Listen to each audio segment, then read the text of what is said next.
saya kan di bidang IT ini, saya bilang nggak usah ada pemilu. Saya bilang, hah? Dia kaget. Kenapa Pak katanya? Ngapain kita pilih presiden? Saya bilang, sampai 2 putaran, habisin uang. Iya betul. Iya, coba ngomongin ke Bapak, saya bilang. Ke Bapak Jokowi maksudnya. Iya. Loh, kenapa kata dia? Lah ngapain Mas? Saya bilang, sampai 2 putaran. Nih saya kasih tahu ya, kita ayo. Langsung aja Pak kita ke ke komputer, ya. Kita masuk ke kecerdasan buatan, ChatGPT, Artificial Intelligence, Google, apapun itu namanya. Ketik siapa presiden Indonesia, keluar Pak semua, keluar. Nama ini, nama ini, nama ini. Jadi udah dari situ aja kita kasih tahu. Ini loh nama calon presidennya disahkan oleh KPU berdasarkan internet, berdasarkan kecerdasan buatan. Bicara Profesi. Selamat datang di Bicara Profesi. Seperti biasanya kami menghadirkan orang-orang spesial. Pasti yang duduk di sini adalah orang spesial. Beliau adalah guru saya, gitu ya, mentor saya. Saya ingat banget dulu sebelum saya ngajar di satu universitas swasta di Jakarta, saya dipanggil beliau di interview. Akhirnya saya bisa ngajar di universitas tersebut. Berikutnya saat saya mau ngambil S3, ini luar biasa nih. Saya minta rekomendasi beliau, karena untuk mengambil S3 itu harus ada rekomendasi dari beberapa, 3 profesor. Jadi saya minta rekomendasi beliau, dan akhirnya beliau hadir. Saya senang banget nih hari ini di studio Dr. Demo. Prof. Oga, apa kabar? Sehat Pak Dede Mulyana, sahabat dekat saya nih. Iya, luar biasa udah jauh-jauh ya. Iya, dan menyempatkan dari kesibukannya sebagai Kaprodi ya Pak ya, di Universitas Bakri, Kaprodi Informatika. Wah luar biasa. Saya langsung saja todong dengan pertanyaan pertama ini ya, yang selalu menginspirasi saya, bahkan kadang-kadang kok bercita-cita seperti ini ya. Saya lihat di salah satu media, Prof sempat sampaikan mungkin ke media tersebut bahwa ingin mencetak 10 profesor, 100 doktor, dan 1000 Magister atau S2. Saya salah satunya Pak. Udah dapat satu dan yang lainnya. Terima kasih banyak nih Prof. Boleh diceritakan nggak Prof? Kenapa sih ada muncul cita-cita itu? Ya jadi waktu saya itu kan menjadi profesor. Jadi di SK-kan itu pada saat umur saya 40 Bang. 40 tahun? 40 tahun sebagai guru besar teknik elektro. Jadi waktu saya setelah dapat guru besar itu, saya oleh Ibu Rektor diberi kesempatan untuk ikut lomba dosen terbaik. Nah, waktu lomba dosen terbaik itu saya ditanya, kan namanya kita peserta lomba, mereka kan jurinya ya. Pertanyaannya itu adalah, buat apa kamu jadi dosen? Kenapa kamu jadi dosen? Memang kamu dosen apa? Memang kamu punya hati nggak buat dosen? Ada nggak passion kamu sebagai dosen? Jadi akhirnya air mata saya berlinang Bang. Oh gitu. Maksudnya, kok setelah saya jadi profesor baru ada pertanyaan itu ke saya gitu. Pada saat lomba dosen terbaik. Padahal jadi dosen udah lama. Udah lama. Ada mungkin 10 sampai 15 tahun. Karena syarat untuk menjadi guru besar itu kan harus 10 tahun lebih bekerja sebagai dosen. Nah, akhirnya saya termenung di situ. Aduh, saya harus menjawab apa nih? Sedangkan ini kan acara lomba. Nah, jadi saya teringat dulu saya ditolong dosen saya ditolong guru saya, maka saya mengatakan saya harus menolong orang lain.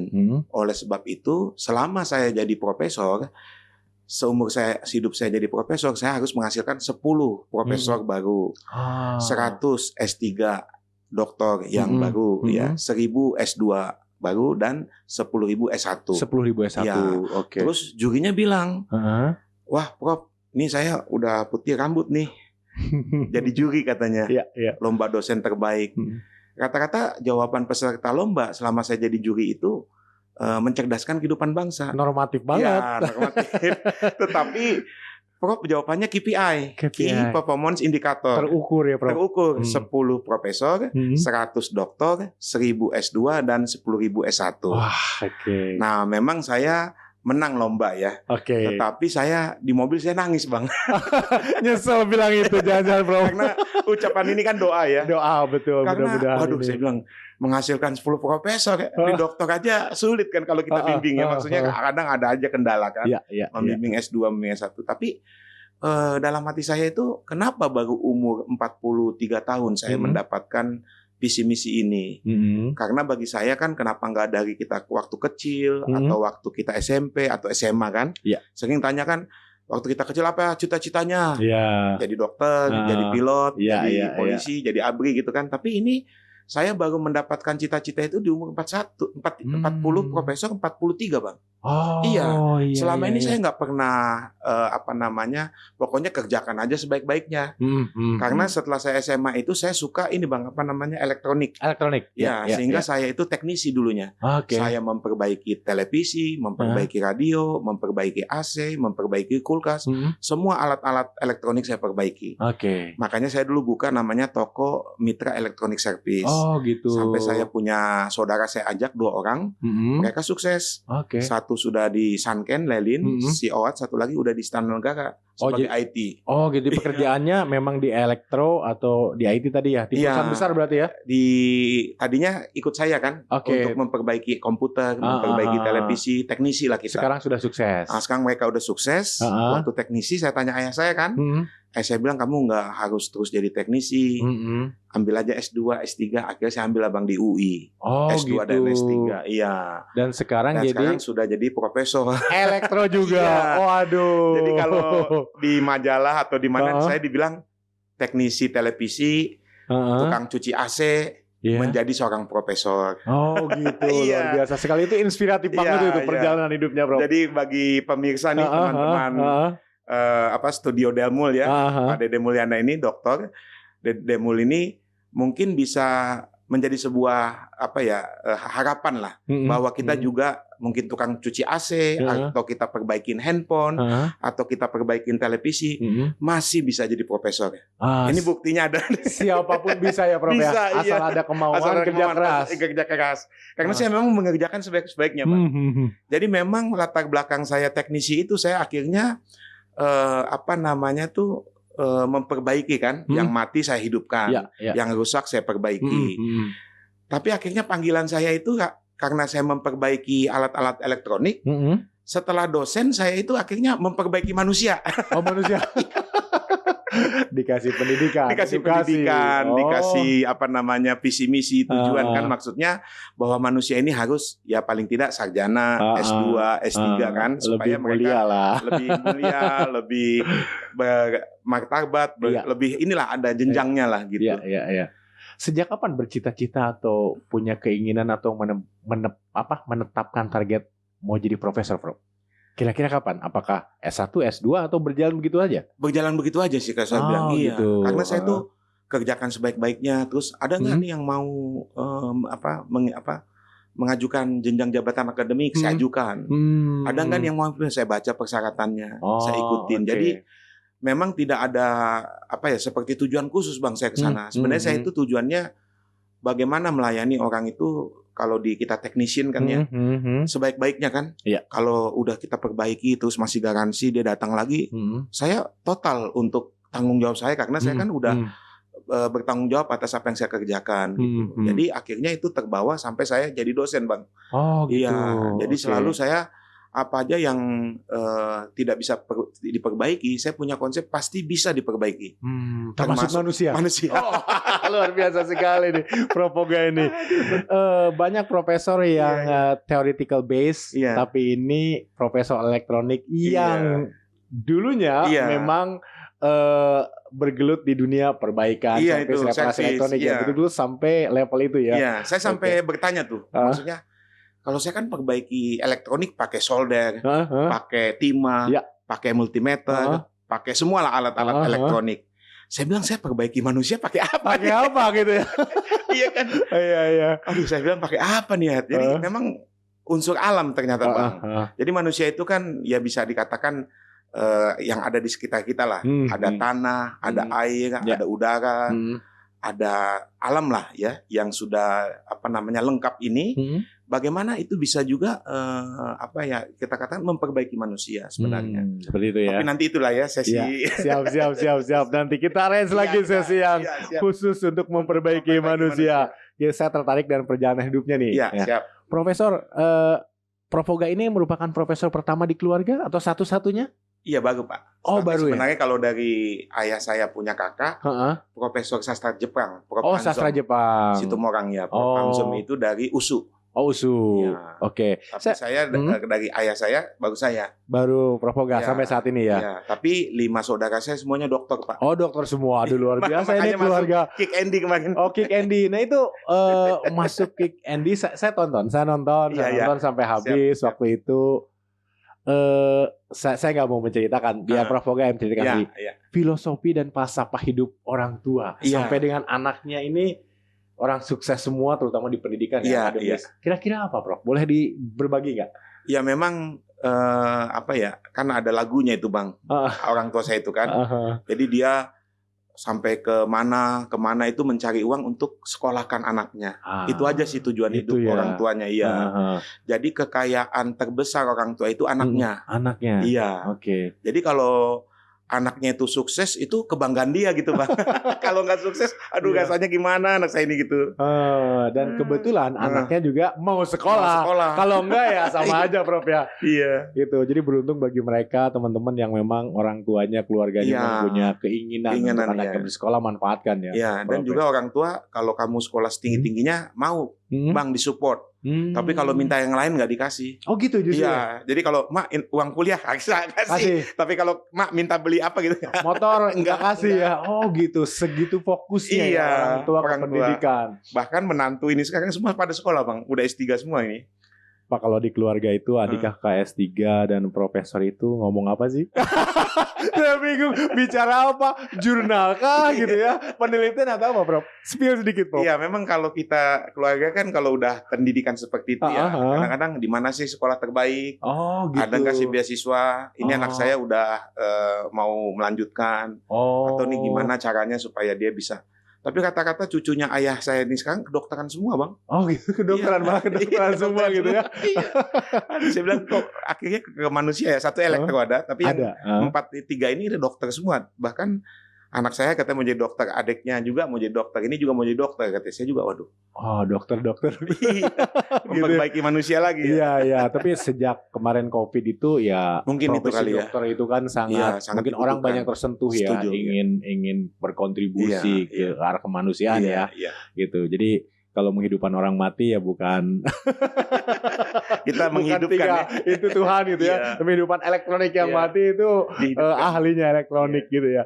Prof, sekarang juga kalau nggak salah Prof. Oga ini sebagai Dewan Pakar National Cyber Security Defense di Indonesia. Apa itu? Jadi saya bersama Pak Iwan Sumantri sama teman-teman di NCSD, Ketua Umum juga. Sebenarnya dulu tuh penggagasnya Iwan Sumantri ya. Dia yang membuat ini pesantren cyber. Oh, pesantren cyber. Okay. Cuman Pak Iwan Sumantri udah meninggal karena Covid, Bang. Oh, gitu. Iya, makanya saya bilang kemarin kan kita undang ke kampus ya untuk sebagai pembicara Universitas Bakri sebagai IT Outlook ke depan gimana IT. Dia udah bicara gitu.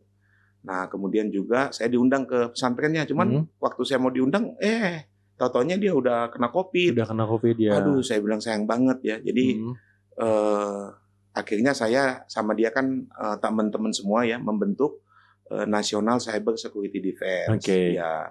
Jadi sebenarnya saya ini juga tadi kembali lagi kepada filosofi saya itu bahwa semua yang misalnya nih udah mau apa kita hidupkan gitu, Bang. Jadi keberadaan saya, kedatangan saya ke setiap organisasi yang saya masukin itu bagaimana saya menghidupkan.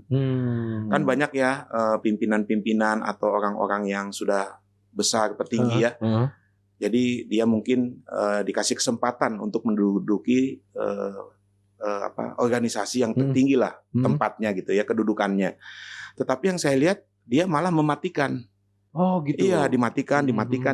Saya bilang ini enggak kayak saya ya. Saya ini kan teknisi. Iya. Teknisi itu nggak bisa begitu. Teknisi itu mati saya hidupkan, mati saya hidupkan, Iya, mati saya hidupkan. Kebiasaan sejak dulu gitu ya. Ini kok Iya. mematikan malah Iya, gitu ini malah ya. mematikan. Jadi kalau saya Iya. ketemu sama orang itu kayaknya nggak sesuai gitu. Iya. Karena saya memang backgroundnya itu adalah technician. Technician itu kan dari off menjadi on. Iya. Dari yang nggak bicara jadi bicara. Iya. Dari yang nggak mati jadi nyala kan gitu Bang ya. Iya, Jadi betul. akhirnya saya ke setiap organisasi saya menghidupkan. Oh gitu. Iya. Apalagi di asosiasi atau komunitas Iya. ya. Kadang-kadang orang sibuk di yang lain hanya buat aja gitu Iya. tapi tidak hidup Iya ya. Bang. Oh. Bahkan oke. kalau saya mau cerita ya dalam dunia yang saya jalani ini ke berbagai segmen saya melihat bahwa sebenarnya tidak ada seorang pun yang mau menghidupkan. Jadi terjadi adanya iri hati, kecemburuan, gitu loh. Dan Oke. tidak mau dia itu jadi sukses gitu loh. Kalau Iya, saya iya. enggak, gimana dia hidup dia sukses gitu. Iya. Bahkan ya dia injak saya pun atau dia mampatkan saya, yang penting dia hidup gitu. Iya. Nah ini enggak. Hmm. Kata-kata banyak orang itu ya saya katakan aja ya. Misalnya kalau di dunia pendidikan ya, ini saya ya terbuka aja lah daripada kita ini ya. Iya. Toh juga orang bisa melihat kok semuanya ya. Jadi apa yang disampaikan oleh Bapak Menteri Pendidikan itu yaitu Nadiem Makarim, yaitu merdeka belajar. Ya. Jadi saya pikir-pikir kenapa ya merdeka belajar? Berarti belum merdeka. Iya, Iya kan, sebelumnya berarti belum merdeka ya. Iya. Jadi kalau saya lihat bener Bang, dibelenggu, ditindas, aduh saya bilang diikat, ini, aduh. Saya bilang kok begini ya pendidikan. Bener loh. Makanya dengan membawa merdeka belajar, bagaimana orang itu jangan ditindas, jangan dibelenggu, tetapi dimerdekakan. Ya, dibatasi malah ya dulu tuh. Iya, jadi saya setuju sama Menteri ini Nadiem Makarim. Jadi pengertian merdeka belajar itu harusnya seseorang itu merdeka gitu. Ya kan? Coba misalnya kalau kita lihat ke kampus-kampus, satu kelas dikasih nilai itu gimana sih dosen? Iya kan? Berarti kan dia mematikan potensi kan? Betul. Padahal potensinya bukan di yang diteskan, dipelajari teori saja misalkan ya. Potensinya di praktek atau apapun. Oh gitu ya. Terus misalnya ada orang kan tugas akhir misalnya skripsi nggak pernah selesai. Ini sebenarnya tujuannya apa sih sebenarnya? Iya. Ya artinya kan harusnya dia dibimbing, diarahkan sehingga dia lulus kan. Ini malah tidak diluluskan. Ujian lagi tidak lulus. Di banyak kampus Bang. Oh gitu. Iya. Saya lihat betul bahwa semuanya itu adalah balas dendam ujung-ujung. Balas dendam. Merasa pernah dipersulit, mempersulit lagi gitu ya. Iya. Makanya saya tanyakan kenapa sih kamu jadi dosen? Saya dosen di swasta yang lama dulu ya. Kenapa sih kamu begitu? Saya bilang, semuanya kamu kasih. Oh Pak, saya dulu waktu S1 dulu di kampus ternama ya, saya nggak sebut namanya kampus apa.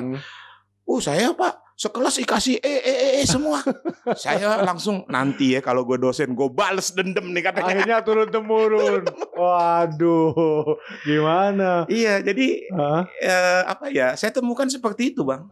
Bahwa akhirnya semuanya itu yang dilakukan orang adalah iri hati, balas dendam. Iya.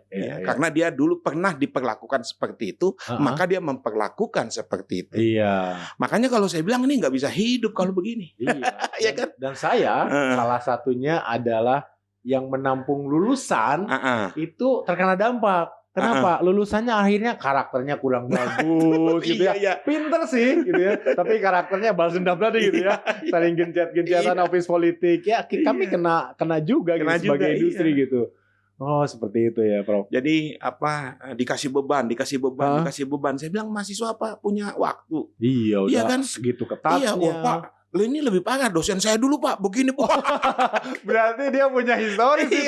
Dulunya digituin. Makanya dia begitu. Makanya saya udah tahu, udahlah saya diam aja Pak. Jadi saya yang penting kalau ada waktu begini saya ngomong, tapi kalau tidak ya saya menghidupkan aja. Mahasiswa saya hidupkan. Bahkan saya bilang kasih saya semua mahasiswa yang bermasalah. Oh gitu. Iya, saya nggak mau mahasiswa yang sudah hidup. Buat apa? Iya. Kalau hidup kan udah tinggal jalan dia. Iya betul. Yang mau mati, yang setengah mati kasih saya, biar saya perbaiki gitu. Oke. Ya kan. Nah setelah mereka nanti lulus, nanti aduh Pak, semangatnya lebih tinggi lagi. Energinya itu lebih kayak dapat sesuatu gitu. Iya. Dia seperti kalau orang bilang tuh lahir baru gitu. Kayak Energi baru, lahir kembali Pak. Iya. Udah kayak istilahnya tuh, wah semangat banget. Karena dia dari nol jatuh, nggak ada nih yang mau nolongin. Nggak ada, Saya iya datang, biasanya. ya kan? Iya. Kamu lebih baik mana? Saya bilang, apakah skripsi atau jiwa kamu, hidup kamu? Dia langsung mikir Pak. Lah kan lebih baik kamu sehat, kamu ceria, daripada kamu begini mulu. Apa sih arti skripsi? Saya bilang. Itu tuh skripsi di kampus-kampus lain itu banyak bertumpuk-tumpuk dibuangin. Buang ujungnya ya, nggak jadi apa-apa. Iya, di gudang Pak. Di gudang. Udah banyak masuk lagi. Saya bilang, saya marah itu sama universitas itu. Saya bilang kenapa dibuangin? Saya susah-susah bikin itu skripsi. Iya. Numpuk Pak, mau dikemanain ini katanya. Iya kan, karena banyak Pak skripsi itu. Iya. Jadi, Dan mahasiswanya itu stres, bolak-balik, iya, uang banyak, iya. waktu dibuang gitu aja. Jadinya terus dia bilang, gimana dong Pak? Ya saya bilang harusnya hidup ini kita menemukan kegembiraan dalam pekerjaan kita, dalam belajar kita. Kalau kamu nggak senang dengan seperti itu, ya saya rasa nggak usah. Makanya saya bilang hapus aja itu skripsi, buat apa sih Bang? Daripada orangnya jadi jiwanya tertekan. Nanti kalau dia udah gila, siapa yang mau nolongin? Iya, udah nggak bisa ngapa-ngapain lagi. Iya. Berarti Propoga ini menyentuh humanity-nya dulu ya. Manusianya dulu ya. Kalau keilmuannya kan semua orang bisa pelajari. Bisa belajar. Akhirnya kan yang tadinya nggak mau skripsi juga kalau udah bangkit kan bisa jadi menyelesaikan ujungnya kan. Iya, dia jadi bangga Pak. Gitu. Tuh kayaknya kerjanya juga giat, apanya giat. Karena pernah mengalami titik nol itu Pak. Jadi mulai dari nol dia. Iya. Gitu. Bahkan kalau orang-orang seperti itu harusnya kita kasih dulu semangat. Udah kamu lulus tapi perbaikan misalnya. Iya. Setelah itu dikerjain bener Pak. Dia lebih baik daripada yang karena udah lulus gue nih jadi enak. Iya. Jadi plong Pak, nggak ada beban yang dia kerjakan kan. Nggak ada beban dia dalam mengerjakan pekerjaannya gitu. Iya, karena merasa tadi start dari nol lagi. Iya gitu. Ya, ada dosen atau kaprodi atau siapapun yang mempercaya dia bahwa kita bisa. Luar biasa sekali Prof. Kadang-kadang dosen ya begitu masuk satu kelas tuh atau membimbing dia nilainya jelek-jelek gitu ya. Dia orang bermasalah, ada yang lain nggak? Yang lain gitu. Kadang-kadang seperti itu nih, Propoga malah menghampiri itu. Iya. Wah, saya luar biasa. Mana yang mahasiswa abadi, mana yang bermasalah, mana yang nggak selesai, kasih ke saya. Iya. Karena saya akan ngomong bahwa bukan hanya ijazah yang paling penting, tapi yang paling penting adalah jiwa kita, hidup kita, sukacita kita, kegembiraan kita. Kalau gara-gara skripsi dia terus aja termenung bahkan gila, buat apa? Apa skripsinya bisa menyehatkan dia? Enggak, saya bilang. Malah skripsi dia mematikan dia, saya bilang. Ya udah, kamu nggak usah skripsi. Udah sekarang, saya bilang, lupakan semua. Kamu udah cari yang membuat kamu gembira, saya bilang. Bikin teh manis dingin, nah kan enak tuh. Siang-siang enak. Ini bikinin dong teh manis dingin. Makan yang manis-manis saya bilang. Iya. Langsung dia semangat loh Pak. Nggak ada tuh kata dia skripsi apa sih? Dia nggak anggap Pak. Nggak anggap ya. Nah setelah itu dia ketemu orang tua terus ngomong dan sebagainya. Dia kembali kepada pembimbingnya. Semangat dia Pak. Selesai skripsinya. Iya. Jadi jangan dulu jadi tekanan dulu. Baru orang suruh ngerjakan, nggak bisa Pak. Gimana orang dalam keadaan takut tertekan mengerjakan sesuatu, nggak bisa. Harusnya dia bebaskan dulu, plong dulu, sehingga dia bisa mengerjakan apa saja kan. Iya. Jadi beda orang yang kuliah itu di bawah tekanan sama yang enggak. Saya bisa lihat itu Pak. Jadi kalau saya di kelas kan, Prof maaf katanya, kenapa? Saya ganti jurusan aja katanya. Itu ekstrim banget itu. Ganti jurusan. Padahal udah tingkat berapa ya? Bukan awal-awal ya. Saya bilang kenapa? Aduh Pak, passion saya nggak di sini. Aduh. Saya bilang ini, waduh. Jadi kita, ya itulah ya. Saya selalu perbaiki. Saya selalu hidupkan. Ya kan? Kalau membuat itu kamu mati, mendingan stop. Jangan disentuh lagi. Kamu kembali ke yang mana? Ya kan? Bukan dari itu saja hidup. Hidup bisa dari yang lain, saya bilang. Seperti saya teknisi elektro, bisa dari colokan, bisa dari baterai, bisa dari casan, bisa dari mana aja kamu bisa hidup. Kalau colokan ini nggak kasih kamu lagi hidup, dari mana kamu ambil? Dari sini, dari sini. Masih banyak sumber energi lain, betul kan? Jadi betul. Kalau kamu terus berpatokan itu terus, ini terus, ya kan, sehingga kamu akhirnya gila jadi stres, kamu bisa hidup? Nggak bisa Bang. Nggak bisa. Jiwa kamu gimana? Hancur saya Bang.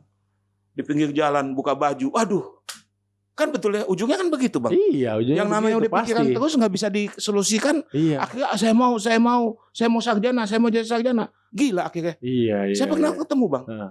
Orangnya udah dia udah berapa kali ke rumah sakit jiwa karena dia ingin sekolah, ingin ijazah. Jadi sampai pikirannya nih di sini, ambil tuh ijazah, ambil. Jadi kayak udah imajinasi dia tuh udah kayak karena orang gilanya udah tingkat tinggi. Halusinasi. Iya. Saya ambil ijazah, saya udah S1 kan. Ketawa dia. Saya bilang gitu. gila nih.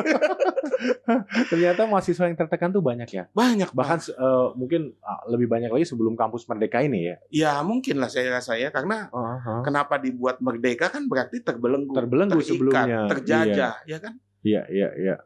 Terbebani Pak, gitu loh. Nah makanya saya coba lihat sekolah di Finlandia, itu sekolah terbaik terhebat di dunia. Nggak ada ngasih tugas, nggak ada tugas. Iya. Mereka gitu aja ngomong-ngomong, main handphone, cerita-cerita, main-main ayunan. Gitu Pak saya lihat di videonya. Apalagi PR nggak ada. Nggak ada. Itu PR tuh bikin waktu di rumah hilang gitu. Makanya saya bilang buat apa sih manusia hidup dikasih ini. Betul nggak Pak? Iya. Udah betul. Nikmatin aja lah makanan, nikmatin minuman ya. Kita senang-senang gini ketemu kayak sama Pak Deddy Mulyana saya bisa ketawa. Hilang semua stres. Hilang semua stresnya betul. Sampai rumah anak-anak dikasih PR, banyak orang tua nggak bisa.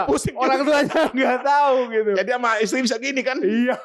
Makanya. Papa gimana sih ngajak mama gimana sih? Aduh. Iya. Janganlah bawa ke rumah beban ya. Iya. Bawa ke rumah ya senyum ya kan, yang lucu-lucu lah kalau bisa.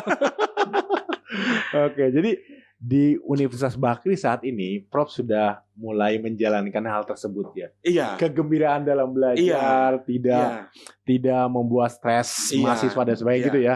Saya mengajak mereka temukanlah kegembiraan dalam pekerjaan. Iya. Kalau itu sudah ketemu, mau semalam suntuk di situ nggak ada sedihnya Pak. Nggak ada sedihnya. Nggak ada murungnya. Energinya terus ada bertumbuh terus. Iya. Contohnya kalau dikatakan orang main game terus tanpa beban, ya seneng Pak.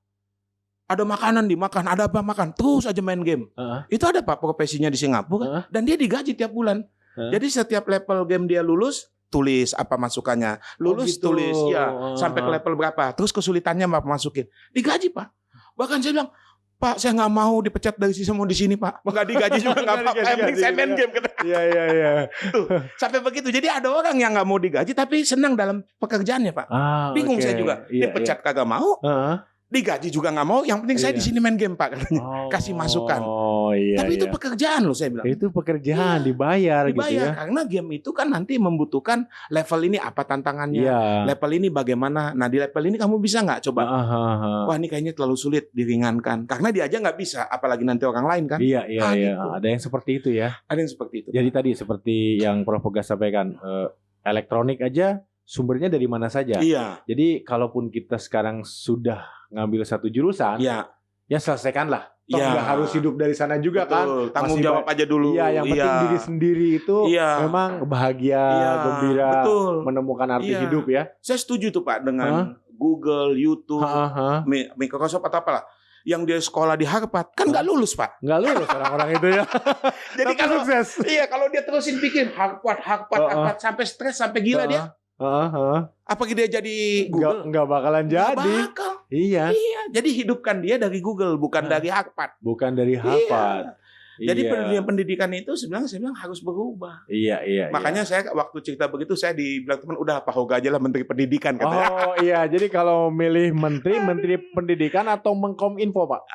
Itu dua-duanya kalau Menkominfo. Dua-duanya. Sama Pak Mulyana banyak. Gitu ya. Siap. Banyak proyek yang harus kita kerjakan. Iya. Kan? Tapi kalau bicara Menteri di periode mendatang berarti kan kita harus pastikan Pilpresnya lancar dulu ya, Prof ya. Iya. Nah tapi belum ini kan Prof Dewan Pakar Nasional Cyber Security Defense ya. Iya. Ini KPU kena hack gimana, Prof? Boleh di-sharing. Boleh. Kira-kira kenapa sih? Apa yang salah gitu dengan lembaga pemerintahan yang bertanggung jawab mengelola data itu? Gimana, Prof? Sebenarnya saya ini kan karena bidang IT, Pak.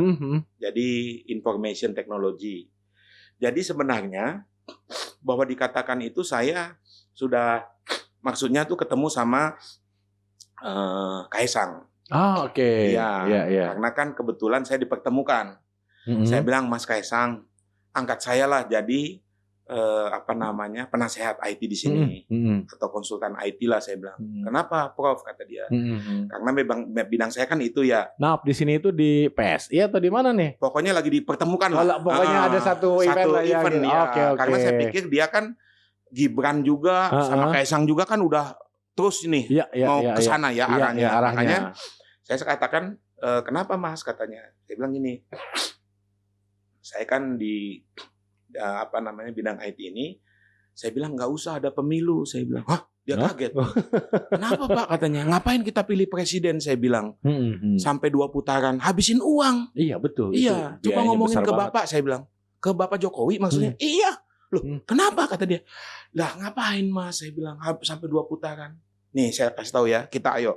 Langsung aja Pak kita ke ke komputer, ya kita masuk ke kecerdasan buatan, ChatGPT, Artificial Intelligence, Google, apapun itu namanya, ketik siapa presiden Indonesia, keluar Pak semua, keluar nama ini, jadi udah dari situ aja kita kasih tahu, ini loh nama calon presidennya disahkan oleh KPU berdasarkan internet, berdasarkan kecerdasan buatan, iya dong, gitu ya. Ngapain kita susah Pak? Biaya terus ya nggak? Itu pun dia kan pasti ngambilnya dari media, dari survei, dari tayangan, dari apa. Sehingga disedot semua, muncullah nama itu. Calon baru dicalonkan oleh partai. Betul. Tapi kalau kita filter lagi sebagai dari kecerdasan buatan, keluar lagi Pak. Keluarkan 3 nama presiden. Keluar Pak. Keluar 1 nama presiden, keluar. Saya ditanya, siapa Prof? Wah saya nggak enak dong nanti. Oh gitu. Saya paham nih. Mungkin narik benang merahnya gini kalau saya coba pahami Prof. Iya. Toh partai juga untuk mencalonkan presiden, dia kan melalui survei-survei elektabilitas segala macam, dan itu ada di internet. Ada. Which is AI sudah bisa mengenali itu. Betul. Jadi sebenarnya ujung-ujungnya rekomendasi siapa? Ya, AI. Itu. Gitu kan maksud saya. Toh juga kalau misalnya tidak ada internet dan komputer, dulu kan sudah ada itu. Tim survei apa kan sudah bisa juga presidennya si ini. Iya. Betul nggak Pak? Iya betul. Ya kan? Nah akhirnya kalau kita pikir-pikir, buat apa lagi kita ini kan mendingan saya bilang setelah nama itu keluar, pilihlah misalnya Pak Dede Mulyana sebagai ahli IT, saya juga sebagai tim verifikasi, sebagai tenaga ahli, sebagai pakar, ya bahwa mensahkan memang betul nama inilah yang akan dicalonkan sebagai calon presiden. Wah ini betul, kan? Betul kalau melalui mekanisme itu seperti itu. Karena nggak ada biaya loh Pak. Wah. Tetapi waktu Mas Kaisang itu cerita ke saya, aduh maaf Prof, kan itu kalau secara undang-undang harus toblos, harus tusuk harus katanya. Voting gitu ya. Harus diinin. Nah itu saya bilang, memang kan saya bilang bagaimana supaya hemat, uangnya buat dibagi-bagi aja ke masyarakat saya bilang. Kenapa Mas? Maksudnya kalau memang itu undang-undang, itu tetap dilakukan kan. Tetapi untuk memilih siapa nanti ini yang menjadi 2 aja atau 3 aja, pakai cara komputer aja. Oh gitu ya. Bisa, Aduh. Bahkan di US aja pakai komputer Pak. Twitter sama Instagram sama starix.data keluar namanya Pak itu dulu siapa? Donald Trump sama Hillary Clinton. Oh gitu ya. Iya. Jadi nggak perlu biaya, itu udah jadi contoh negara mereka itu.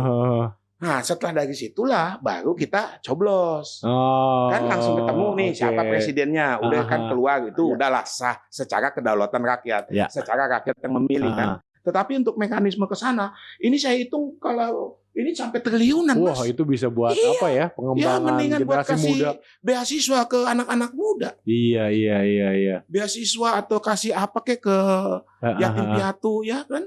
Iya ini menarik sekali Prof. Ini pendekatan baru di Indonesia gitu ya, usulan walaupun tidak immediately diimplementasikan tapi perlu ada diskursus atau diskusi ya. Kan pasti siapa? Berenam itu aja kan? Nggak ada lagi Pak. Nggak ada lagi. Internet pun sebelum itu mengatakan itu aja. Itu aja jangan-jangan. Coba bayangin. Nah tapi gini ini dia sekarang nih, saya kadang-kadang kan setelah melihat hal seperti itu, ya kan saya ditanya juga sama Mas Kaisang, kira-kira Pak kalau seperti itu ada kekurangannya enggak? Saya bilang ada Pak, karena siapa yang masuk nama itu sebagai presiden dan wakil presiden itu adalah sebuah framing, jadi dia di framing gitu. Nah ternyata semua yang kita sedot dari internet itu Pak, ya bahwa ada istilah dalam keilmuannya itu post-truth. Post-truth itu adalah kebohongan yang terus-menerus disampaikan itu menjadi kebenaran. Itu menjadi kebenaran. Iya. Nah, jadi ternyata dari Kominfo, dari mana-mana, Badan Cyber Negara, BSSN, Kominfo, dari negara lah, dari juga swasta, rupanya semua kalau kita sedot data, itu 90% bohong, 90% hoax. Seperti itu ya. Iya. Jadi kalau kebohongan yang kita terima, ya kan? Makanya saya nggak mau lagi nih Pak, lihat ini Pak. Karena gitu. bohong, lama-lama jadi benar. Jadi benar. Nah, ini kan gawat Pak. Iya. Jadi kalau begitu gimana nanti? Iya kan? Kebohongan yang kita terima terus-menerus, kita konsumtif, ya. Ternyata ini jadi kebenaran. Jadi kebenaran. Indonesia ini mau kemana Pak? Oh, iya kan? Betul nggak? Gitu. Iya kan? Iya. Sedangkan dari yang saya lihat ini hoax. Yang benar mana sih? Iya. Dan cenderung masuk ke otak kita informasinya. Nah, repotnya juga ini tim-tim sukses wakil presiden dan presiden itu, waduh, melakukan framing yang iya, untuk menyerang lawan atau apapun gitu ya. Ini nggak benar semua Pak. Iya. Mana yang benar? Tidak ada yang benar di dunia ini rupanya. Iya. Jadi semuanya hoax. Iya. Jadi kalau makanya saya bilang, ternyata saya pikir-pikir, mendingan kita tidak melihat, tetapi kita trust gitu. Iya. Betul nggak Pak? Mendingan kita buta, tetapi kita tahu yang ini nih yang benar. Daripada kita melihat ini bohong, jadinya kita bohong. Oke, iya. Termasuk debat dong. Debat itu kan disiapkan kan. Luar biasa.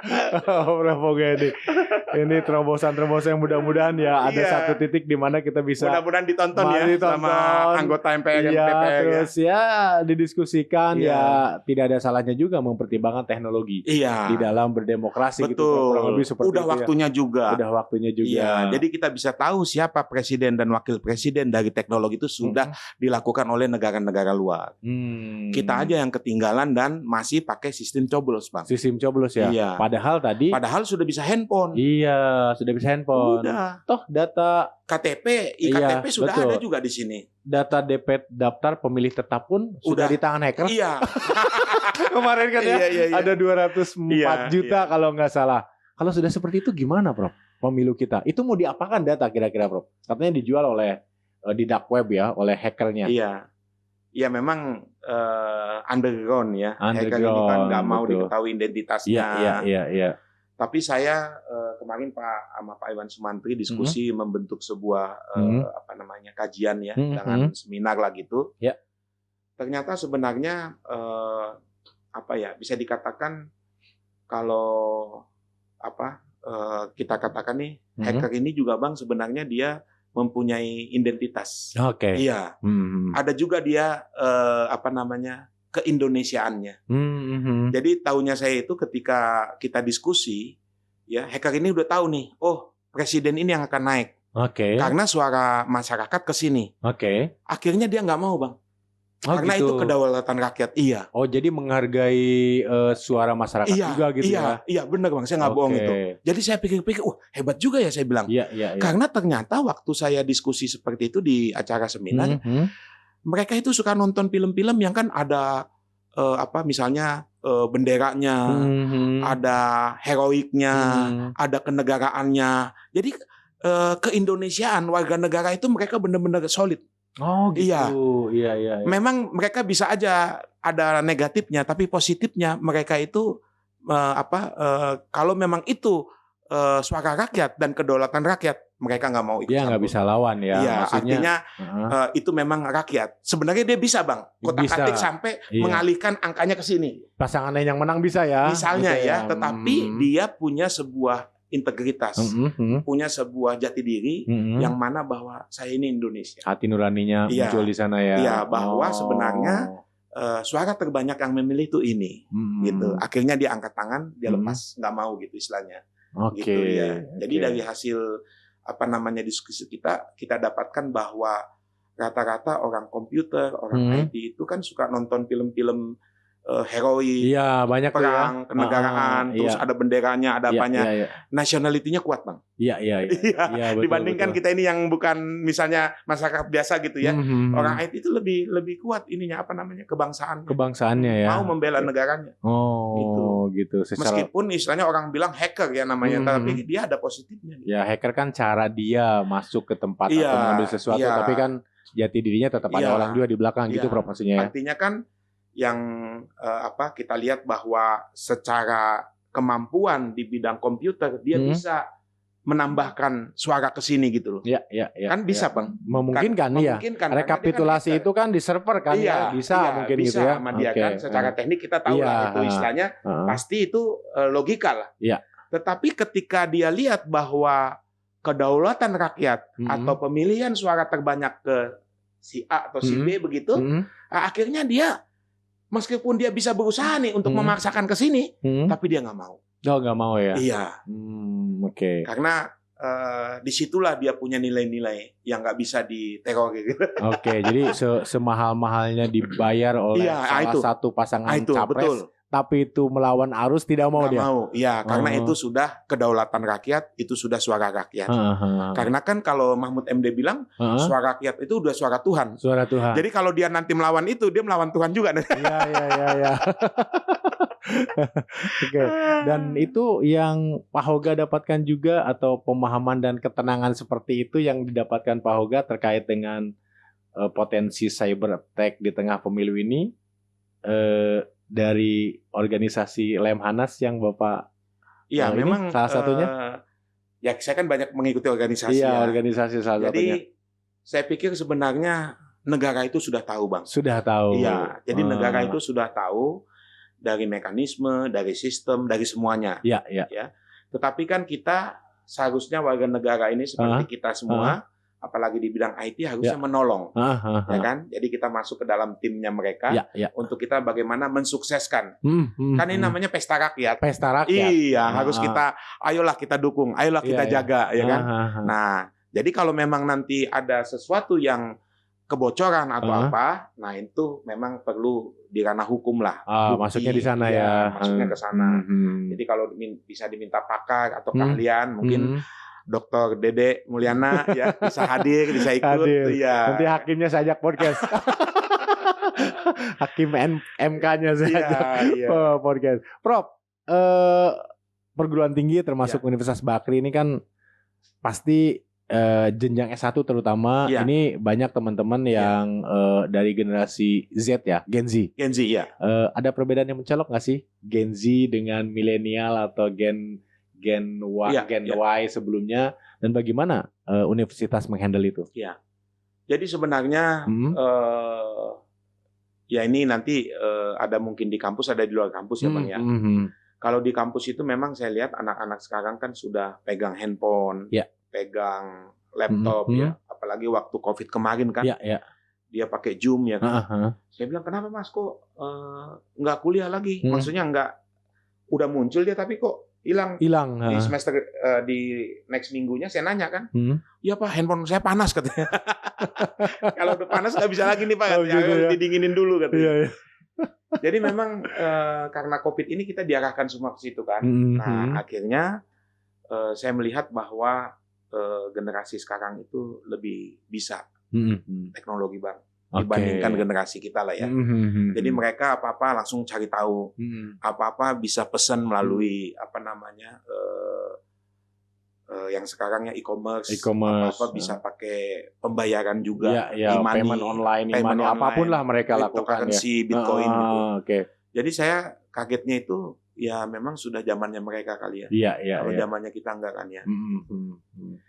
Tetapi kalau untuk di luar kampus saya mungkin bisa berbicara bahwa sebenarnya IT ini kan Bang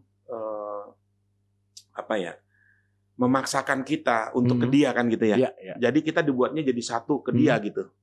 Tetapi saya lihat di sini justru ada seperti saya melihat perbedaan. Memang awalnya mau dijadikan sistem satu kan, tetapi ternyata dari kalau kita lihat baik itu produknya, apanya dan sebagainya, itu sebenarnya mereka udah kayak membrainwash kita dengan istilah apa? Misalnya doktrin, dogma, mazhab.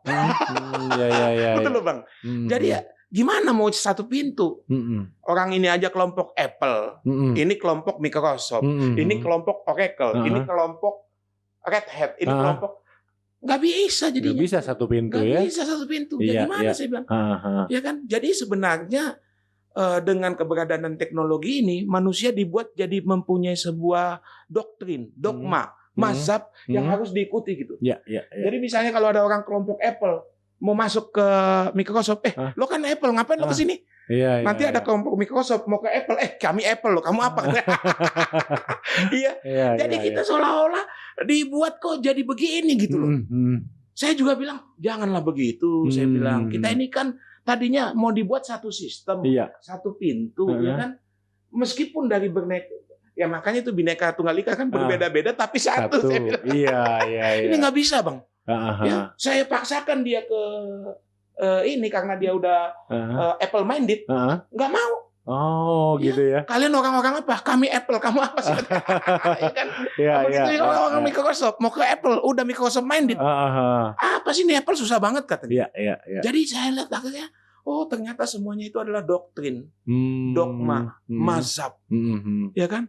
Ajaran-ajaran yang saya katakan di skap-skap begitu kan, sehingga manusia tidak bisa lagi bebas secara teknologi untuk dia, saya mau yang ini, saya mau yang ini gitu loh.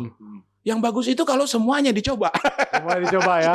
Nanti baru di mana saya pakai nih? Apple bisa, pakai Microsoft bisa, pakai ini bisa kan, jadi dia tahu kan, gitu loh. Nah ini sekarang enggak. Ini dikelompokkan jadi satu doktrin, ya kan? Doktrinnya apa? Apple, apa itu Mac, apa itu iOS, ya kan? Ini doktrinnya apa? Play Store katanya, Google katanya. Ini apa? Jadi terbentuklah akhirnya ajaran-ajaran, segmen-segmen, mazhab-mazhab, doktrin-doktrin, dogma yang dicekokin ke orang-orang untuk saya ini, saya ini gitu. Dari topinya aja kita bisa tahu Bang. Oh ini Red Hat kan. Iya, udah pakai label. Iya, label. Udah dilabelin ya. Ada orang saya bilang ini network bagus begini. Oh enggak, kami dari Cisco kata. Aduh, enggak bisa menerima lagi. Iya. Karena dia sudah di dogma, di doktrin, udah mazhabnya dia seperti itu. Jadi makanya juga saya lihat akhirnya loh kok jadi gini ya. Orang juga akhirnya nggak mau Pak, kami pakai ini gitu. Ya terpaksa vendor juga harus menyesuaikan diri kan. Menyesuaikan jadinya gitu ya. Jadi dari sisi teknologi perkembangannya memang tidak bisa terbendung Prof. Iya. Pokoknya yang aplikasi berbasis AI aja kan banyak banget. Banyak. Gitu ya. Nah itu lagi membentuk mazhab, membentuk dogma, membentuk aliran, membentuk apa. Jadi itu jadi semuanya jadi kayak apa ya? Saya bilang jadi bertentangan, berlawanan. Iya. Kalau dia masuk sini gitu ya. Dia jadi dihakimi jadinya. Lo kamu masukin ngapain katanya? Kami kelompok ini. Kami kelompok ini loh. Padahal kita ini manusia loh, bukan komputer saya bilang. Iya. Itu saya mau hidupkan itu Pak. Oh gitu ya. Iya. Karena dokter Demulis udah saya anggap profesor nih. Karena kan dulu udah 10 tahun lebih ini. Iya, cuma ngajak IT risk, IT IL, IT semua lah. Iya. Makanya saya belajar dari bisa aja Prof. Moga. Ya saya bukan di sana lah areanya. Iya. Jadi saya temukan begitu Pak. Oh gitu ya. Jadi makanya nih bahkan di luar negeri dulu itu ya. Kalau dulu kita lakukan, dulu ada Apple, kelompok Apple aja, kelompok Microsoft aja, kelompok. Jadi udah di doktrin, di dogma, mazhabnya udah itu gitu. Dan mahasiswa Gen Z ini juga terkotak-kotak gitu sekarang. Iya, sekarang Pak. Gitu. Coba ada yang suka Android, tapi ada yang enggak juga. Ada yang enggak juga. Iya, bahkan lo Android tuh udah dibully. Saya bilang nggak boleh, dia manusia. Kamu boleh iniin teknologinya, tapi manusianya jangan. Karena manusianya itu adalah lebih bermartabat, lebih mulia, ya kan? Kan sebenarnya doktrin dogma ini hanya apa sih ujungnya? Uang. Iya. Apakah itu juga Prof yang membuat generasi Z ini kalau masuk ke dunia kerja tuh pilih-pilih. Kadang itu, gini, misalkan setuju. Saya mau kerja jadi misalkan marketing atau apa, tapi saya maunya WFH, kalau enggak usah. Gitu. Itu juga ya. Itu juga. Jadi udah punya karakter yang terbentuk kotak-kotak. Jadi kalau nggak sesuai dengan passionnya atau apapun nggak mau gitu. Iya. Saya juga bingung tuh gimana cara menghidupkannya itu Bang. Iya. Karena kan generasi muda ini udah itu sukanya kalau game itu kan. Itu aja gitu ya. Misalnya dia PlayStation, kan udah muncul lagi yang lain. Ada ini, ada itu kan. Iya. Ada Ada juga yang pakainya bisa kayak kita olahraga. Macam-macam. Iya, macam-macam. Tapi dia melihat tetap enggak, saya PS. Oh, gitu. Okay. Nggak mau ke lain hati katanya. Sama juga nama presiden kita kan. Ya, ada 1, 2, 3 nih. Iya, 1, 2, 3. Sekarang gitu banyak anak muda, ya. yaitu gemoy katanya. Gemoy gitu ya. Lalu saya bilang, nah itu saya bingung tuh gimana tuh caranya tuh. Iya. Padahal kan ya bisa ada nomor 1, nomor 2, nomor 3 kan. Tapi orang sekarang kayaknya kan dibikin kayak apa sih? Wajah face muda, Bang. Iya. Ada betul. kan aplikasi filter ya. Iya. Oh, gitu. Kecerdasan buatan itu. Iya, Prof Oga nggak perlu lah, Pak. Belum perlu pakai itulah gitu. Jadi sama muda ya. Gemoy katanya. Iya.